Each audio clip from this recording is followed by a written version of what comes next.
কোনোতো অসম ভাল নাপায় অসম ভাল পালেতো অসমৰ সম্পদক বদনাম নকৰিলেহেঁতেন আজি জুবিন নামি আহি ক'ব নেকি শিখা শৰ্মাক যে নাই মই এনেকুৱা কৰা নাছিলোঁ তেনেকুৱা আছিলোঁ ঢুকুৱা মানুহ এজনৰ আমি যেতিয়া গম পালোঁ Zubeen is equivalent to Michael Jackson আমি ইণ্ডিয়াৰ ফাৰ্ষ্ট মানুহ য'ত তেখেত ঢুকাওঁতে thousands of people lakhs of people য'ত কোনো ষ্টেম্পেড নাই ইমান ধুনীয়াকৈ অসমখনক ৱৰ্ল্ড মেপত দি গ'ল সেই মানুহজনক তেখেতে এতিয়া কৈ আছে যে কাৰেক্টাৰ এছ'চিয়েশ্যন কৰিছে তেখেতক কিয় এৰেষ্ট নকৰে মইতো গম নাপাওঁ আৰু তেখেতক এই যে ইণ্টাৰভিউ লোৱা মানুহবিলাককো কওঁ মানে কণ্ট্ৰভাৰ্চি কৰিব বিচাৰে কৰক কিন্তু জুবিনক লৈ কৰিব নালাগে হয়নে নহয় আমি উল্টা জুবিন চোৱা পজিটিভ নেগেটিভ চবৰে থাকে উল্টা আমি জুবিনৰ যদি কিবা নেগেটিভো আছিল আমি সেইটো ঢাকিব লাগে কাৰণ এতিয়া আমি জুবিনক আমি ৱৰ্ল্ডৰ আগত তেখেতক এটা লেজেণ্ড এটা দিব্য আত্মা বুলি আমি প্ৰেজেণ্ট কৰি আছোঁ তাতে আকৌ এই দিব্য আত্মাবিলাকে আহি পেলাই আকৌ বদনাম কৰি আছে ইটছ ৰিয়েলি ডিছগাষ্টিং আৰু শিখা শৰ্মাক ডাঙৰীয়ানীক এটা কথা ক'ব বিচাৰোঁ আপুনি অকণমান এইবিলাক কথা কওঁতে অকণমান এই বছৰ কিন্তু আপোনাক কোনো এৰি নিদিয়ে কাৰণ this year is year of sun তেখেতে মানে আকৌ কালিও দেখিছোঁ মই তেখেতৰ মন্তব্য এটা তাতে আকৌ জুবিনৰ গান গাই আছে মানে কি কৰিব বিচাৰে মই বুজি নাপাওঁ ডিছগাষ্টিং ধৰক ৰেজাউল কৰিম চৰকাৰৰ যদি প্ৰসংগটো বৰ্তমান চৰ্চিত হৈছে ৰেজাউল কৰিম চৰকাৰে ইতিমধ্যে কৈছে যে শিৱসাগৰক ধুবুৰী বনাম বুলি কৈ দিছে শিৱসাগৰক ধুবুৰী বনা আৰু ধুবুৰীক শিৱৰ আৰ্থকুৱেক হ'ব লাগিব তেওঁ চাগে ভূমিকম্পৰ মানে এনালাইজ কৰিছে ভূমিকম্প দিলে যে পুৰা বস্তুবিলাক উল্টা নদী পাহাৰ হৈ যায় পাহাৰ নদী হৈ যায় মেবি সেইবিলাক কৈছে শিৱসাগৰক কেনেকুৱা ধুবুৰী বনাব তাৰমানে ক'ব বিচাৰিছে যে মিয়া উইল এটেক অল মিয়াৰ কাম খতম আৰু ইমান আৰু এটা কথা দেই একদম চিৰিয়াছলি লওক কিন্তু এই মিয়া বুলি ক'লে আমাৰ জেনুইন মুছলমান মানুহবিলাকক আমি কোৱা নাই অসমীয়া মুছলমান থলুৱা এইবিলাকক নহয় আৰু মিয়া বুলি ক'লে মিয়াবিলাকে এটা টেকনিক ওলাইছে মিয়া বুলি কোৱাৰ লগে লগে হিন্দু মুছলমানৰ কথা এতিয়া বিজেপি গভৰ্ণমেণ্টক কৈ বিজেপিৰ মই ছাপৰ্টাৰ নহয় মানুহে এইটো বুজি পাব লাগিব কমিউনেল বুলি ক'লে হিন্দু মুছলমান কিন্তু মিয়া যেতিয়া আমি মিয়াৰ কথা কওঁ তেতিয়া হিন্দু মুছলমানৰ কথা কেনেকুৱা আহে আমিতো মুছলমানৰ এগেইনষ্টত নহয় ইণ্ডিয়াত যিমান মুছলমান লিবাৰেল হৈ আছে যিমান ইজ্জত পাই আছে যিমান ভালকৈ আছে নহয় কোনো ৱৰ্ল্ডত ইমান সেনেকুৱা নাই মিয়া বুলি ক'লে বাংলাদেশী হয় একেদিনমান আগতে দেখোন সিহঁতে 7 চিষ্টাৰ্ছ এটেক কৰিম বুলি কৈ আছে ই চাগে তাৰ হয় I think investigation should be done আৰু তাক এৰেষ্ট কৰিব লাগে জুবিন গাৰ্গৰ ন্যায় নালাগে প্ৰিয় দৰ্শক কথাখিনি এই কাৰণে কৈছোঁ এই খবৰত কৈছোঁ যিখিনি সময়ত অসমৰ লাখ লাখ অনুৰাগীয়ে জুবিনৰ ন্যায়ৰ বাবে গভীৰ উৎকণ্ঠাৰে ৰৈ আছে ন্যায়ৰ বাবে প্ৰতিবাদ কৰি আছে সেইখিনি সময়ত হঠাৎ কিছুমান মানুহ ওলাই গৈছে যে জুবিন গাৰ্গৰ ন্যায়টো বৰ বিশেষ প্ৰয়োজন নাই জুবিন গাৰ্গৰ ন্যায় বিষয়টোক কেন্দ্ৰ কৰি একাংশ লোকে অভিযুক্তসকলক বচাবলৈ চেষ্টা কৰিছে আৰু হঠাৎ কি জানেনে এজন খুৰাকৰ আবিৰ্ভাৱ হ'ল খুৰা জুবিন গাৰ্গৰ খুৰা হেনো তেখেতে আপোনাৰ ছিংগাপুৰলৈ গ'ল আৰু ছিংগাপুৰত তেখেতে কিন্তু এই যে ছিংগাপুৰৰ যি 11 গৰাকী আছিল যাক এতিয়ালৈকে এৰেষ্ট কৰা নাই তেওঁলোকৰ বিৰুদ্ধে একো লিখিত অভিযোগ নিদিলে মানে আনকি আচৰিত ধৰণে তেখেতে কৈছে জুবিন গাৰ্গক হেনো বাধা দিছিল হাতত ধৰি আছিল অভিমন্যু তালুকদাৰে মানে তেওঁক নামিব দিয়া নাছিল আৰু দ্বিতীয় কথা হ'ল তেওঁলোকে বাধা দিয়া নাছিল বুলি যিটো কথা কৈছে মিডিয়া আমাৰ মই হেৰিটো দেখিছোঁ বাধা দিয়া নাছিল বস্তুটো তাত কিন্তু তাৰ প্ৰতিভাত হোৱা নাই তাত মই যিখিনি চাই আছোঁ ভিডিঅ'গ্ৰাফী আইডেণ্টিফাই কৰি গৈছে অফ যে ইনভেষ্টিগেশ্যন অফিচাৰজনে কৈ আছে কিন্তু বাধা দিছে তন্ময় কি লিখে তালুকদাৰ সেইজনে ইয়াক হাতত ধৰি আছে তুমি যাব নোৱাৰা এনেকৈ মানে উইদাউট লাইফ জেকেটছ বাৰে বাৰে ধৰি আছে বাধাও দি আছে সেইটো স্বচক্ষে দেখি আহিছোঁ এতিয়া সেই বাধা দিয়া নাই বুলি ক'লে মই সেইটো বিশ্বাস নকৰোঁ ন অথচ বাতৰি কাকতত ওলাইছে অস্বাভাৱিক অৱস্থাত থকা জুবিন গাৰ্গক তেওঁলোকে ইহঁতত উঠিবলৈ বাধ্য কৰিছিল এটা কাৰ কথা শুনিব এই খুৰাকজনে কাক বচাবলৈ চেষ্টা কৰিছে এই খুৰাকজন কিন্তু সন্দীপন গাৰ্গৰো কিন্তু কিবা হয় খুৰাকে না কিবা হয় মানে কিবা হয় আৰু বৰদেউতা সৰু কিবা কি হয় বাদ দিয়ক আমাৰ ক'বলগীয়া নাই যি হৈ থাকক কিন্তু আমাৰ কথাটো হ'ল জুবিন গাৰ্গ কেৱল আপোনালোকৰ ঘৰৰ নহয় জুবিন গাৰ্গ অসমৰ সন্তান জুবিন গাৰ্গ অসমীয়াৰ আবেগ জুবিন গাৰ্গ অসমীয়াৰ অভিমান জুবিন গাৰ্গৰ এই গোটেই ঘটনাৰ সম্পূৰ্ণ তথ্য ফাদিল হ'ব লাগে আৰু আমাৰ দৃষ্টিত জুবিন গাৰ্গক তেওঁলোকে পৰিকল্পিতভাৱে তালৈ লৈ গৈছিল অত্যাধিক মদ পান কৰাইছিল আৰু সাগৰত এৰি দিছিল আৰু তাৰ কাৰণে তেওঁলোক দোষী আৰু তাৰ বাবে তেওঁলোকে দৃষ্টান্তমূলক শাস্তি পাব লাগে, চিম্পুল কথা। বাকী আপোনালোকে কাৰ ওপৰত বিশ্বাস ৰাখে, কাৰ ওপৰত নাৰাখে, কি বিচাৰে সেইটো আপোনালোকৰ কথা। আৰু আমি প্ৰিয় দৰ্শক এটা কথা কওঁ, জুবিন গাৰ্গে কম খঙত কোৱা নাছিল ৰীতা চৌধুৰীৰ কথাবোৰ, মনত কৰক। ৰীতা চৌধুৰী বাইদেউৰ আগত যিবোৰ কথা কৈ গৈছিল সেই সময়ত কম খং আৰু ক্ষোভত কৈ যোৱা নাছিল। গতিকে সেই কথাবোৰ আমি পুনৰ আলোচনা নকৰো।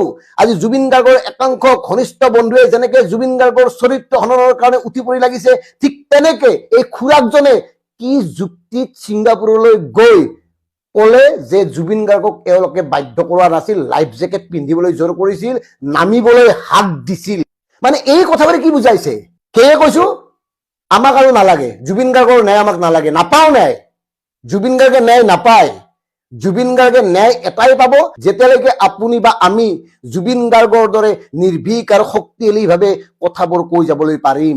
যেতিয়ালৈকে আমি যিকোনো সামাজিক বিষয়ত জুবিন গাৰ্গৰ দৰে গৰ্জন কৰিব পাৰিম, সেই তেতিয়ালৈকে জুবিন গাৰ্গে ন্যায় পাই থাকিব। কাৰণ জুবিন গাৰ্গে কথাবোৰ সাহসেৰে নিৰ্ভীকতাৰে কৈছিল, জুবিন গাৰ্গে সাধাৰণ জনতাৰ পক্ষত থিয় দিছিল, জুবিন গাৰ্গে সাধাৰণ জনতাৰ হৈ মাত মাতিছিল, জুবিন গাৰ্গে প্ৰকৃতি ৰক্ষাৰ বাবে মাত মাতিছিল, জুবিন গাৰ্গে চৰকাৰৰ জনবিৰোধী কাম কাজৰ মুকলিকৈ বিৰোধ কৰিছিল। গতিকে এই সাহসটো আপোনালোকে ৰাখক, তেতিয়াই জুবিন গাৰ্গে ন্যায় পাব। বাকী আইনগতভাৱে ন্যায় বাদ দিয়ক। আমি আগতেও কৈছো, আজিও কৈছো, নিৰ্বাচনৰ পিছত এই অভিযুক্তসকল ওলাই আহিব আৰু এওঁলোকক নিৰাপত্তা দিব। এইকাৰণে নিৰাপত্তা দিব, শৃংখল চলিয়া নামৰ নেতাসকলেতো কৈছেই যে তেওঁ ওলাই আহিলে তেওঁক পিতা হব।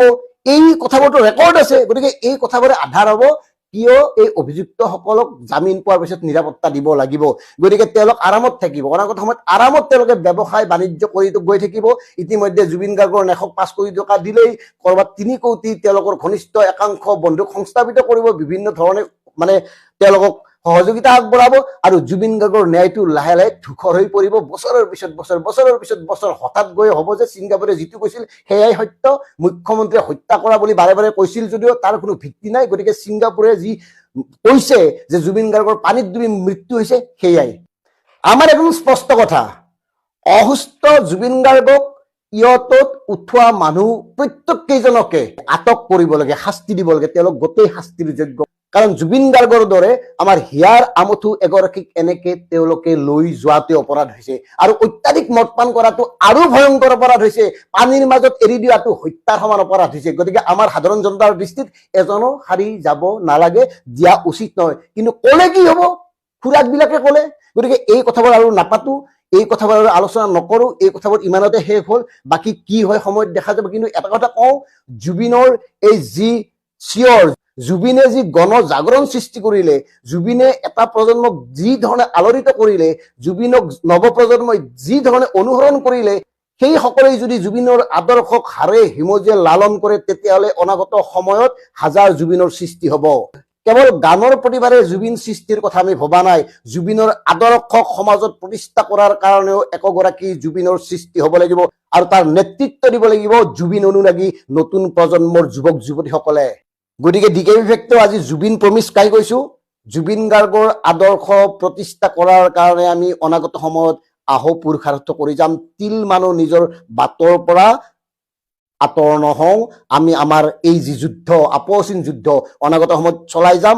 শত্ৰু যিমানেই শক্তিশালী নহওক আমাক একোডাল কৰিব নোৱাৰে। কাৰণ আমি জুবিন যুগৰ মানুহ। জুবিনে কাটি যোৱা আদৰ্শৰ বাটেৰে আমি এখন সমাজ গঢ়িব খোজো আৰু এয়াই আমাৰ সংকল্প। ছিংগাপুৰত এতিয়া শুনানি আৰম্ভ হৈছে কৰোনাৰ কোৰ্টত। শুনানি আৰম্ভ হৈছে। বিচাৰ প্ৰক্ৰিয়াৰ চৰকাৰী যি উকিল আছিলে, এই কেছটো যি হেৰি কৰিছে, তেওঁলোকে চৰকাৰী পক্ষৰ পৰাই তৰা কৰি আছে। এইটো তেওঁলোকে যিখিনি সাক্ষী আছিলে সেইসকলৰ মানে ইণ্টাৰোগেশ্যন আৰম্ভ কৰিছে আৰু জাজৰ সন্মুখত, কৰোনাৰ সন্মুখত।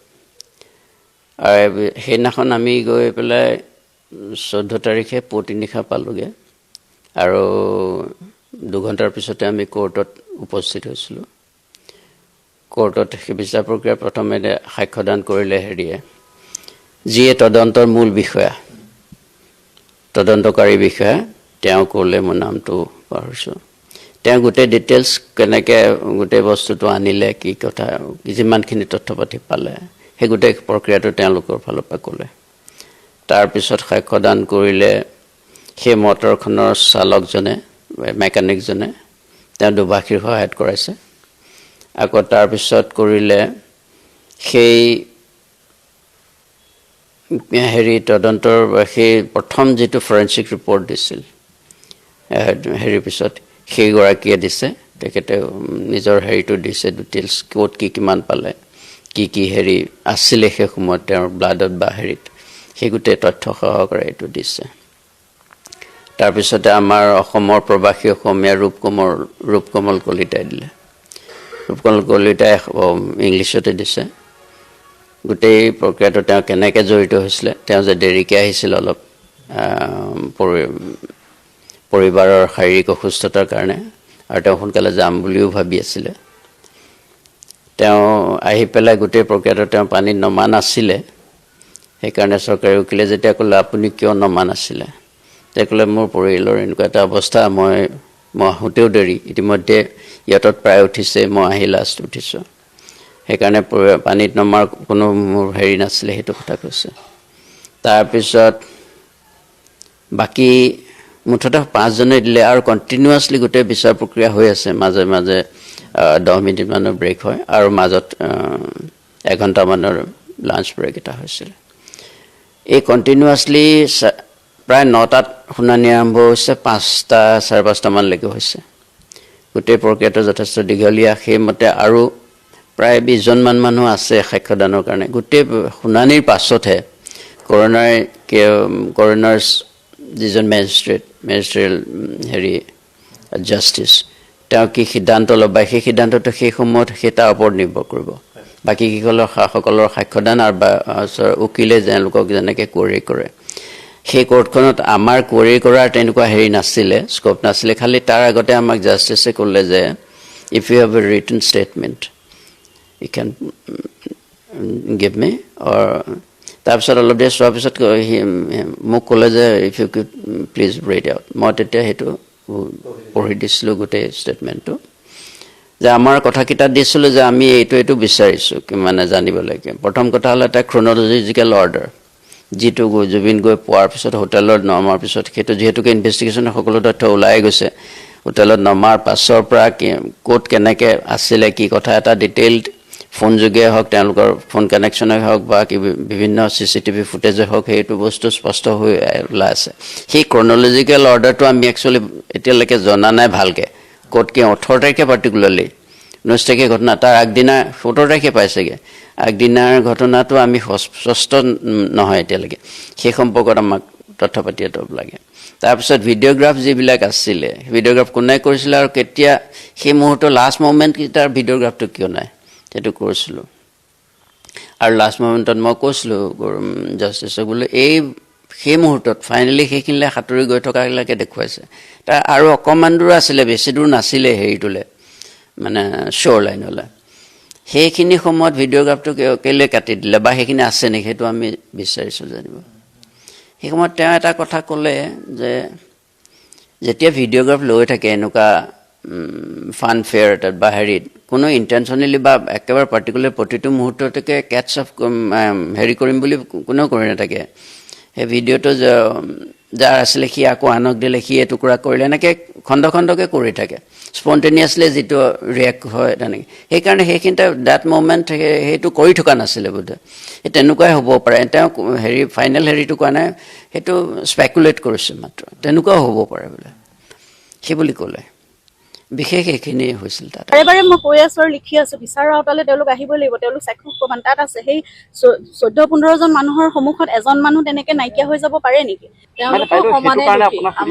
আমাৰ চকুত তেওঁলোক এই ইয়াতখনত থকা প্ৰতিজনেই সমানেই দোষী, আৰু তেওঁলোকে প্ৰতিটো বস্তু দেখিছে, তেওঁলোকে বহুত অৱহেলা কৰিছে, আওকাণ কৰিছে, জুবিনৰ ট্ৰিটমেণ্টলৈকে আওকাণ কৰিছে। 72 মিনিট অৱহেলিত হৈ জুবিন গাৰ্গ পৰি থাকিলে, তেওঁক পানীত বমি কৰা তেওঁলোকে দেখিছে, মুখেৰে ফেন ওলোৱা দেখিছে, তাৰপিছতো নৰ্মেল গেষ্ট্ৰিক বুলি কৈ সিদ্ধাৰ্থ শৰ্মাই কথা কোৱাৰ পিছত তেওঁলোক সাধাৰণভাৱে তেওঁলোকো কেনেকৈ ৰৈ থাকিলে। এজনৰ ভাষ্যত আছে তেওঁৰ চিজাৰ এটেক হয়তো আহিছে, দাঁতে লাগিছে, তাৰ মুখৰ ভিতৰত এডাল চামুচৰ নিচিনাকৈ টং এডাল ভৰাই দিছে। গতিকে এই গোটেই কথাবোৰত তেওঁলোক সকলো জড়িত হৈ আছে। অস্বাভাৱিক পৰিৱেশত মানে অৱস্থাত জুবিনক পানীত নামিবলৈ দিছিলে, কিয় নামিবলৈ দিছিলে? আমিতো অসমীয়া কোনো আমাৰ লগত থাকোঁতে জুবিনক তেনেকুৱা হ'বলৈ দিয়া নাছিলোঁ। অসমৰ কোনো এজন নাই যে তেওঁলোক অসমীয়া নহয় নেকি? তেওঁলোকক জুবিনক অকল মানে যিখিনি সময়ত ফূৰ্তি কৰিবলৈ লাগিছিল, অকল এণ্টাৰটেইনমেণ্টৰ এটা শ্ব' হিচাপেহে জুবিনক লাগিছিল নেকি? তাৰপিছত কোনো দায়িত্ব নাছিল তেওঁলোকৰ? জুবিন দা সঁচাকে ফিনিক্স পক্ষী হৈ গ'ল। জুবিন দাই নিজকে মই ফিনিক্স পক্ষীৰ বিচাৰো বুলি ক'ব খুজিছিল। ফিনিক্স পক্ষী 500 বছৰ আৰু কিছুমান প্ৰবাদ মতে হাজাৰ হাজাৰ বছৰো জীয়াই থাকে। যেতিয়া এটা জীৱনকাল শেষ হ'বৰ সময় হয়, ফিনিক্স পক্ষীয়ে কি কৰে, বহুত উচ্চতালৈ গুচি যায়। যিবোৰ বস্তু সহজে জুই লাগে তেনে বস্তুৰে এটা বাঁহ প্ৰস্তুত কৰে আৰু বাঁহটোৰ ভিতৰত ফিনিক্স পক্ষীয়ে জুই লগায়। সেই জুইত নিজেই জান গুচি যায়, নিজেই মৰি যায়। সেই জুইৰ পৰা যেতিয়া জ্বলি মৰি যায়, সেই জুইৰ যি ছাই সৃষ্টি হয়, সেই ছাইৰ পৰা ফিনিক্স পক্ষীয়ে নিজক পুনৰ জন্ম দিয়ে। জুবিন দাও ঠিক তেনেকুৱাই। জুবিন দাই সেইবাবেই কৈছিল যে মই ফিনিক্সৰ দৰে হ'ম।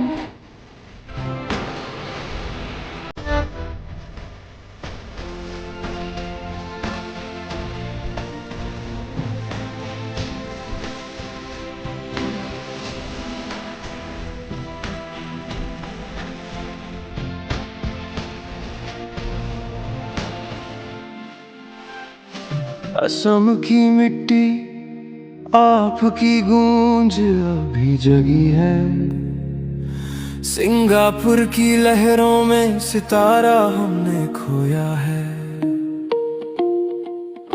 कुत्तों ने खा गए आपकी मेहनत का ताज, किला हरामी लोगों ने छीन ली हमसे आपकी आवाज। हर वीडियो और तस्वीर में आपकी लाचारी है, अब सच को दबाना किसी के बस की बात नहीं है। डॉक्टर ने कहा कमजोर है, पानी और आग से संभालो इसे, पर लहरों में बिना जैकेट क्यों छोड़ा उसे। हर गीत, हर हंसी, हर सपना चुराया गया हमसे, फिर भी यादों में आप हमेशा जिंदा रहेंगे। सोशल मीडिया पर सच उभर आया, वीडियो क्लिप्स ने राज दिखाया, किसके हाथों में छुपा है ये काला राज। हर दिल में गूंजती है आपकी पुकार।